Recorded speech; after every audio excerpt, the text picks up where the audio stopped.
Boa noite, irmãos e irmãs. Graça e paz de Jesus. Que alegria nossa e que privilégio nosso estar aqui neste lugar pela segunda vez para adorarmos juntos ao nosso Deus. E nós vamos, em ato contínuo do culto da manhã, nós vamos continuar atentos ao que o Senhor quer nos falar pela sua palavra. E agora, no culto noturno, no Salmo 1º. Primeiro Salmo. Este culto, eu brinquei com o Saulo, é o culto dos Salmos, né? O culto dos Salmos. Salmo 1º, o primeiro cântico do Saltério, muito conhecido, e nós vamos ler já. Salmo de número 1º, e eu convido a igreja a ler os versículos pares. Salmo de número 1, eu vou ler os versículos ímpares e os irmãos os pares. Bem-aventurado o homem que não anda no conselho dos ímpios, não se detém no caminho dos pecadores, nem se assenta na roda dos escarnecedores.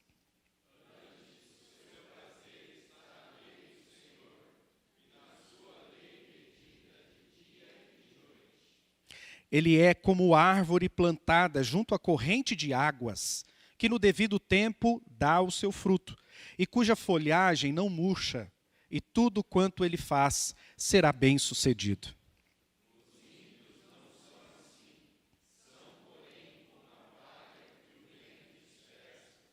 Por isso, os perversos não prevalecerão no juízo, nem os pecadores na congregação dos justos.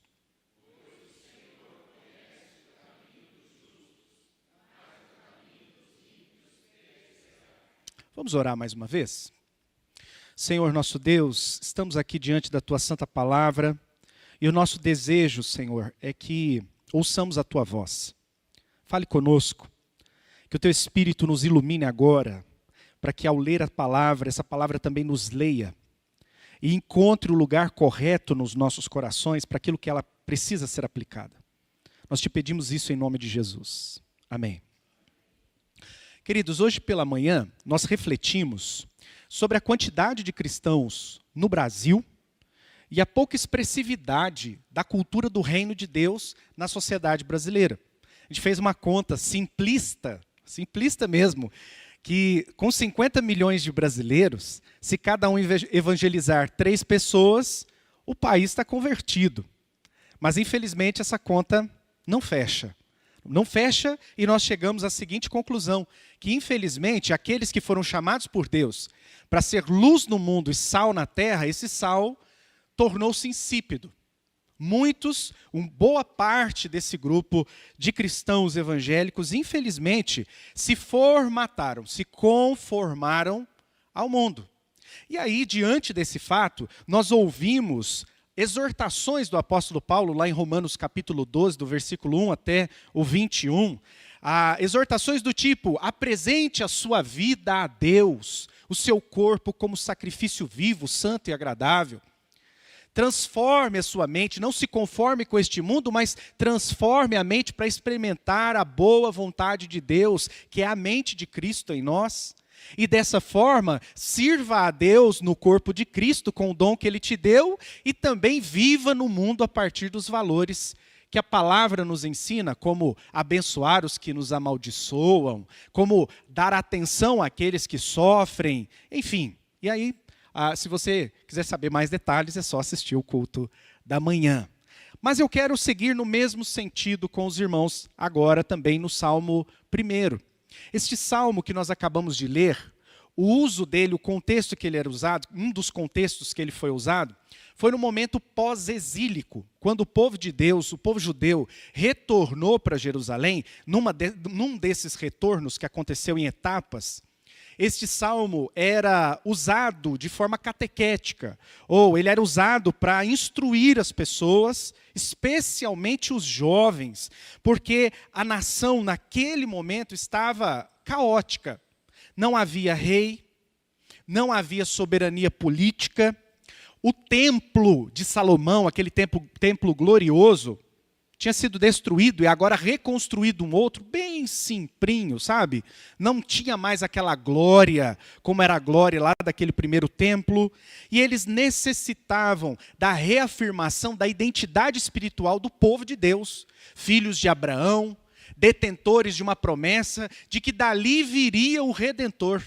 Ou seja, o povo está retornando, sem instrução, sem identidade, sem estrutura social. Você conhece um pouco dessa história, lembra? Templo destruído, muros caídos, e as coisas estavam acontecendo ainda.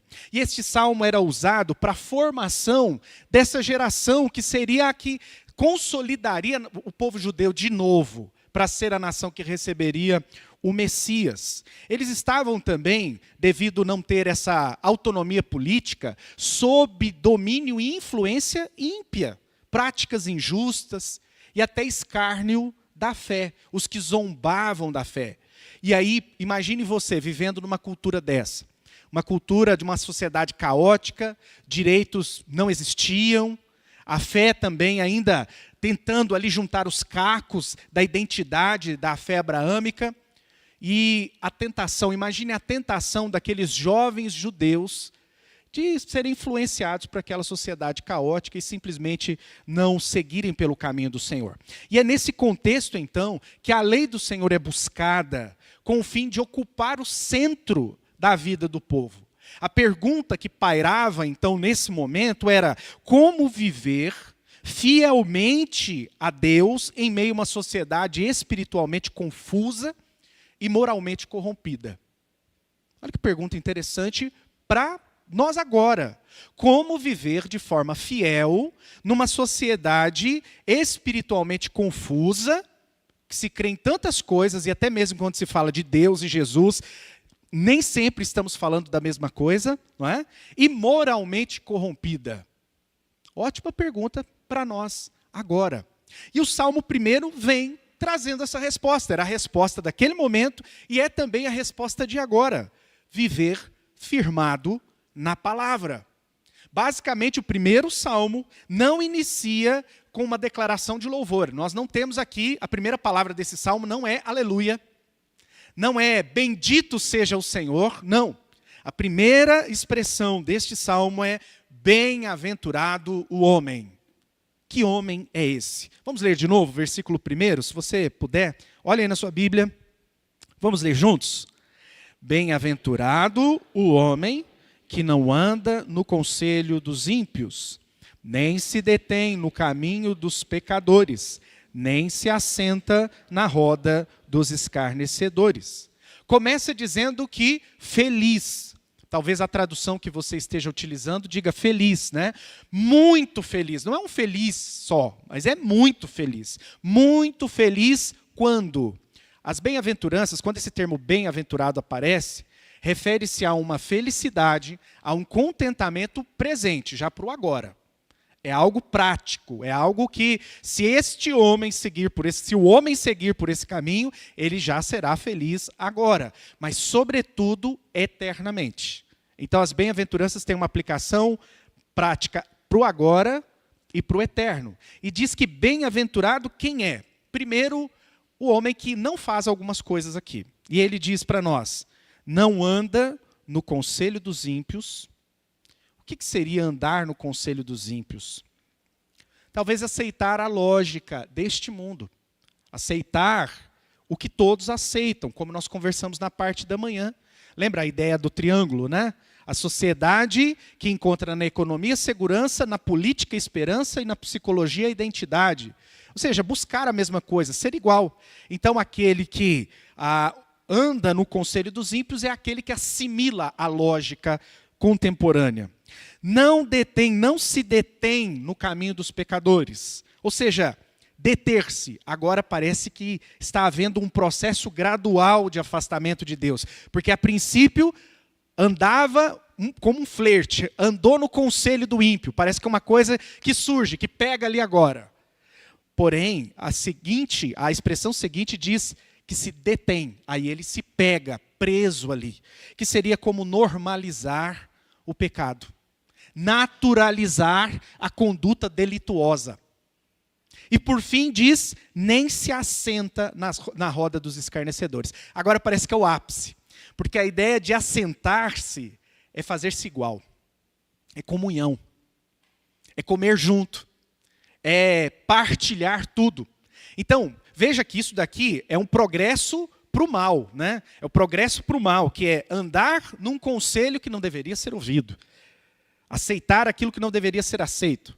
Depois se deter num caminho que não é o seu caminho, normalizando condutas que o Senhor reprova. E por fim, se assentar. E aí é o conforto mesmo, da mente cauterizada, de um coração convertido, não a Deus, mas convertido aos próprios pecados.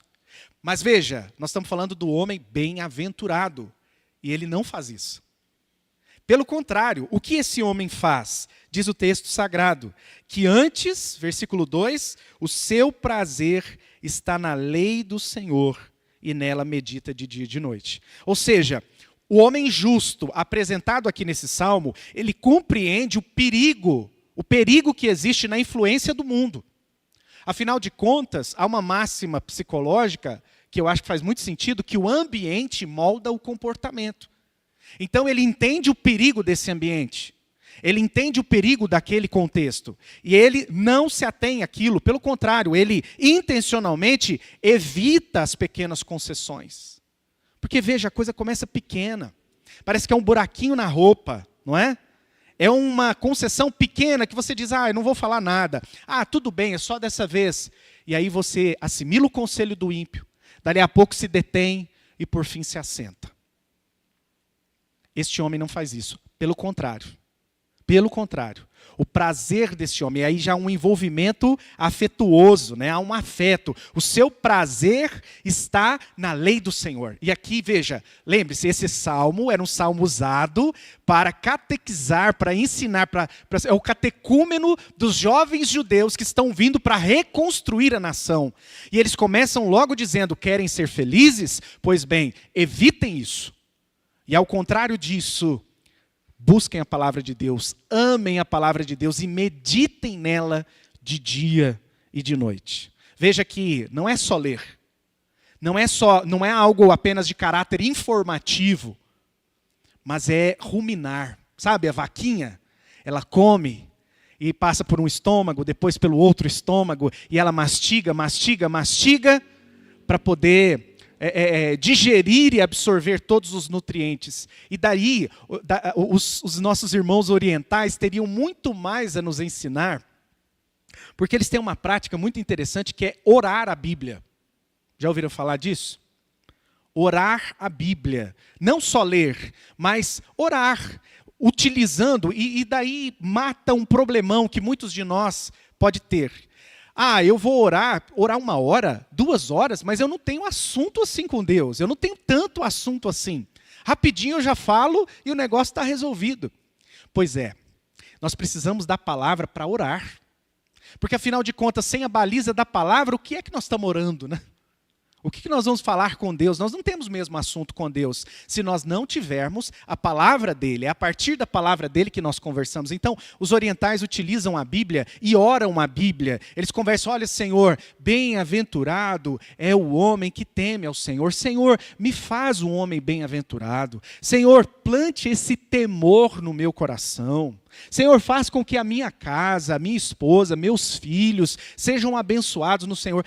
Quer dizer, vai pegando ali trecho por trecho da Bíblia e orando em cima daquelas palavras. Daquilo que nós meditamos hoje em Romanos 12, né? Senhor, me ajude pelo Espírito Santo a apresentar o meu corpo, que é a minha vida inteira, como um sacrifício que te agrada.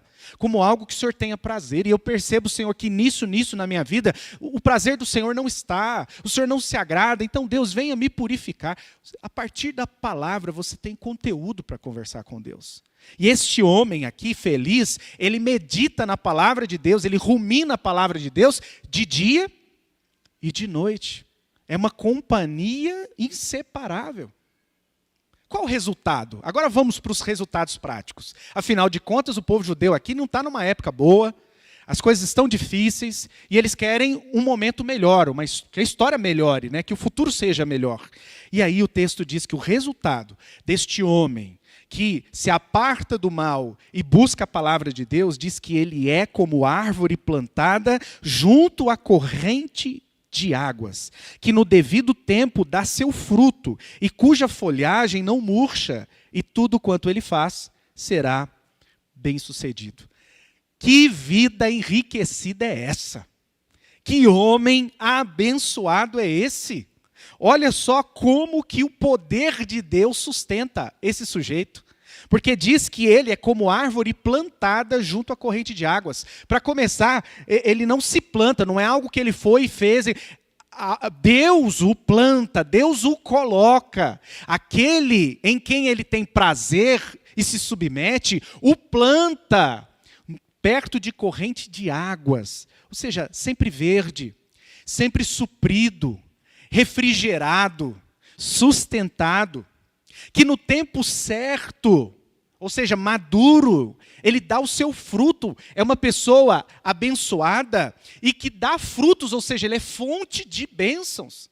Porque a árvore que dá fruto, o fruto não é para ela. O fruto é para nós que comemos, né? O fruto é para os pássaros que se beneficiam. Frutifica. E diz também que as folhas não murcham. Apesar dos tempos de dificuldade, o cuidado e a força de Deus se faz presente na vida dessa pessoa.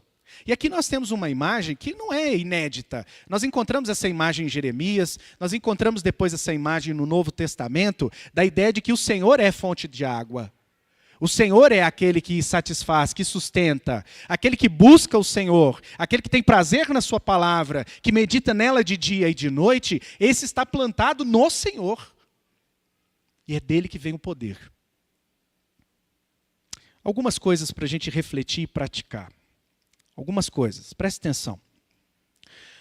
Temos nós hoje evitado intencionalmente práticas cotidianas que minam a nossa caminhada com Deus? Intencionalmente, você tem evitado, tem fugido de práticas, de concessões que minam a sua relação com Deus? Lembra lá? Andar no caminho do ímpio, se deter no caminho dos pecadores e se assentar na roda dos escarnecedores. Você tem aceitado a lógica desse mundo, normalizado o pecado e desprezado o que é sagrado? Qual o nível de comprometimento na vida cotidiana? Qual é esse nível de comprometimento? Porque você será assediado. Muitas vezes, em todos os lugares que a gente vai. Seremos tentados como aqueles jovens judeus, numa sociedade caótica e imoral, nós seremos tentados o tempo todo a não levar Deus a sério. Outra pergunta. Qual o espaço que a palavra de Deus ocupa no seu, no meu dia a dia? Quanto? Pensando que esse salmista feliz, esse homem feliz, bem-aventurado, ele meditava na palavra de Deus de dia e de noite. O quanto você e eu temos dedicado no nosso dia a dia. E agora, para além da leitura, pastor, eu leio a Bíblia todos os dias, eu tenho meu devocional todos os dias. Qual a qualidade desse seu momento devocional? Você se apropria daquela palavra, rumina aquela palavra ao longo do dia? Ou é aquela semente que cai pelo caminho e vem a ave, come e tchau, pega e tchau? E eu termino aqui te perguntando, antes de seguir para o próximo passo, as descrições de bênçãos aqui na vida dessa pessoa, desse justo, são expressões de realidade na sua vida? Você, olhando no espelho, é uma pessoa plantada junto à corrente de águas, que no devido tempo dá fruto e quando vem as dificuldades as folhas não murcham? Olhando no espelho, sinceramente, esse é um retrato da minha vida, pastor. Eu sou uma pessoa, eu sou uma árvore plantada junto à corrente de águas. Eu sou um homem refrigerado. Eu sou um homem em paz. Eu dou frutos e abençoo as pessoas. Nesses 50 milhões que cada um se evangelizar 3, eu já evangelizei 6. Eu sou esse sujeito, pastor. Ou nós somos aquele que murcha diante das dificuldades? Por quê? Porque o contraponto do Salmo diz para nós que há um terrível destino para aqueles que andam, se detêm e se assentam na roda dos escarnecedores. Versículo 4 diz, os ímpios não são assim. Já começa dizendo, olha, Viu bem, entendeu legal aí como é que é a vida do justo? Pois é, o ímpio não é assim.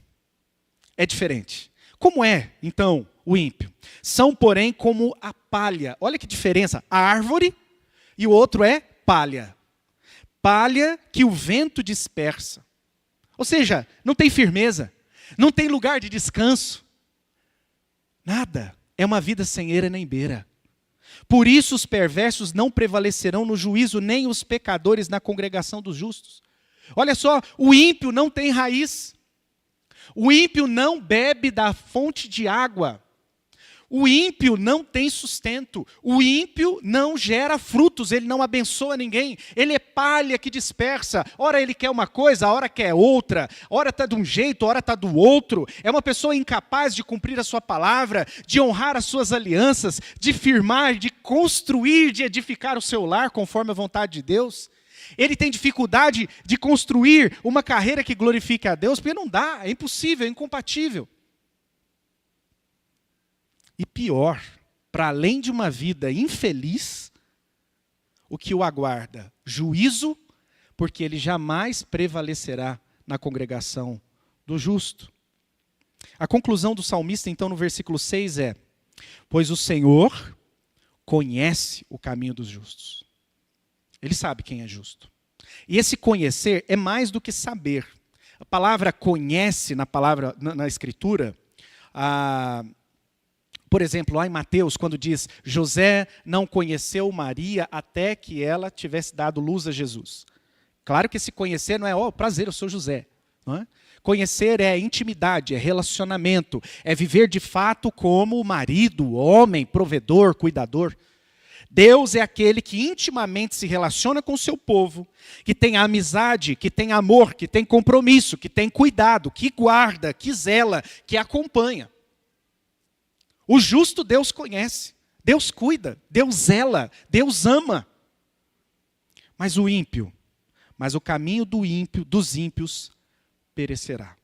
O caminho do ímpio, o Senhor, próprio Senhor, se encarregará de fazer perecer o seu caminho, o mundo, aqueles que amam o mundo, e o próprio ímpio com ele mesmo.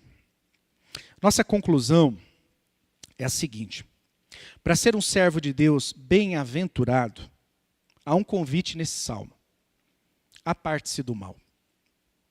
Aparte-se do mal. Não faça pequenas concessões, nem mínima que for. Não siga pelo caminho do ímpio.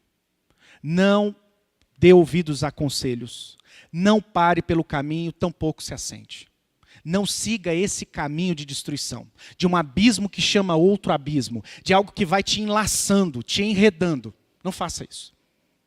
Mas não basta só se apartar do mal. Nós precisamos nos apegar à palavra.